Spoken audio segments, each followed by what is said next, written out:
crois seule. Dans un léger soupir, je ferme les yeux et appuie la tête sur le mur de stuc derrière moi, tout en maudissant la destinée de m'arracher à ce moment paisible. Le moins qu'elle pourrait faire aujourd'hui serait de m'envoyer une femme et non un homme pour me tenir compagnie. Malgré ma taille, je suis coriace et peux sans doute me défendre. Mais je me sens trop bien en ce moment pour affronter un inconnu, seul sur un toit en pleine nuit. Je ferais sans doute mieux de m'en inquiéter et de me lever, seulement je n'ai aucune envie de partir.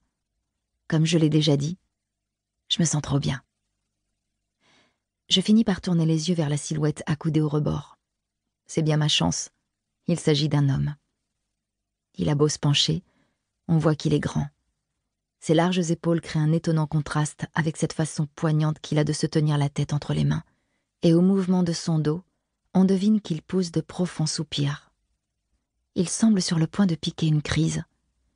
J'ai presque envie de lui parler pour qu'il prenne conscience de ma présence, ou au moins de m'éclaircir la gorge, mais c'est là qu'il se retourne pour balancer un coup de pied dans l'une des chaises de jardin derrière lui. Je frémis quand j'entends les 4 pieds crisser sur le sol, mais apparemment inconscient de ma présence, ce type continue d'envoyer promener la chaise, comme s'il s'exaspérait de la voir chaque fois reculer au lieu de se renverser. Cette chaise doit être en polymère marin. Un jour, j'ai vu mon père heurter avec sa voiture une table en polymère marin qui lui a pratiquement ri au nez. Il y a cabossé son pare-choc sans qu'elle-même ne présente la moindre égratignure. Ce garçon doit comprendre qu'il ne l'emportera pas sur un matériel d'aussi grande qualité, car il finit par s'arrêter, les poings serrés le long du corps. Pour tout dire, je l'envie un peu. Voilà un mec qui parvient à maîtriser sa fureur, tel un champion. Apparemment, il vient de vivre une journée de merde, tout comme moi d'ailleurs, mais tandis que je refoule ma rage dans une sorte d'agressivité passive, lui s'est trouvé un exutoire. Moi, je me détends plutôt avec le jardinage. Dès que je me sens stressée, je sors arracher les mauvaises herbes autour de moi. Sauf que depuis que je me suis installée à Boston, il y a 2 ans, je n'ai plus de jardin, ni de terrasse, même pas de brindilles qui traînent. Je devrais peut-être investir dans une chaise en polymère marin. J'examine encore le type un petit moment, curieuse de découvrir quand il va bouger. Mais non, il reste là, debout, à regarder la chaise. Ses mains se sont détendues, remontées sur les hanches. Là, je constate que sa chemise ne lui va pas, du moins pas autour des biceps. Ailleurs, ça passe. Mais il a vraiment des bras énormes. Il se met à fouiller dans ses poches, puis, dans ce qui ressemble à un nouveau geste de défoulement, il allume un joint.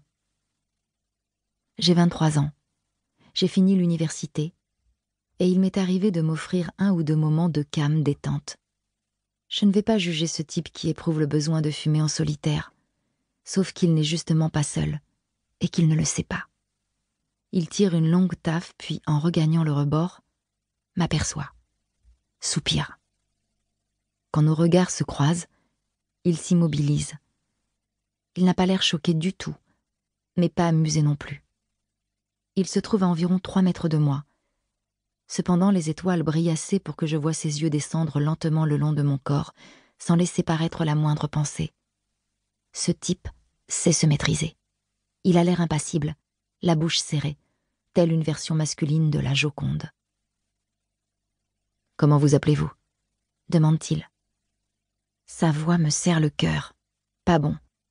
Les voix devraient s'arrêter aux oreilles, mais parfois, pas trop souvent en fait, un timbre se réverbère à travers tout mon corps, comme celui-ci, profond, déterminé, velouté.